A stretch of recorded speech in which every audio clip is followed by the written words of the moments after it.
Everyone says consistency is the secret, and it is, but in a way that most people aren't talking about. I'm Brian Ford. Welcome to Self-Improvement Daily. Something you've probably heard 100 times before is that there's no more powerful force for transformation than consistency. People who have good habits are very consistent, and consistent action generates unimaginable positive results over time. So as long as we stay consistent, we will continue to improve in the areas that are most important to us. And while that is all true, it requires an extra layer of detail. I believe that consistency is actually a bit misunderstood. And that's because consistency actually has two different forms. This is the difference between repetition and iteration. Repetition is about doing the same thing the exact same way every single time. Each repetition refines a skill or technique in a subtle way and creates fluency in the action. It's the path to mastery so that you can reliably do a certain thing nearly perfectly, like someone practicing free throws or trying to nail their delivery in a speech. Once you know what works, you drill it into your behavioral patterning so that you learn to do it unconsciously. But embedded in repetition is the smallest seed of iteration. Iteration is more of an experiment. You're still taking consistent action, but the action itself changes as the process gets optimized. And iteration is required to attain mastery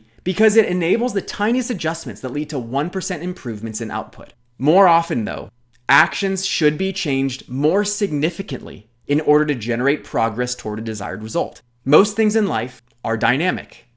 As the world evolves around you, you must evolve your processes in order to maximize your pursuit of a certain dynamic result. This means that consistency must be iterative and not repetitive. This is a bit of a disruptive idea because when people think about being consistent, they think it's something that needs to be done the same way every day. That consistency is repetition. And that if it's not the exact same morning routine, workout, cadence of prospecting for your business, then it's not consistent. But the process of optimization itself requires that you take action, observe the result, understand what caused it through feedback, and try again in a way that's better suited for the goal. It's an iterative process that requires repetitions to fuel the cycle. In other words, it's not repetition, doing things the same way every time, that generates progress, but taking a newly refined action consistently. This subtle nuance is the same reason why we call something a discipline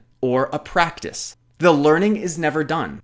Environment changes, technique changes, tools and equipment change, what we want changes, and if we keep doing things the same way, we'll always get the same thing.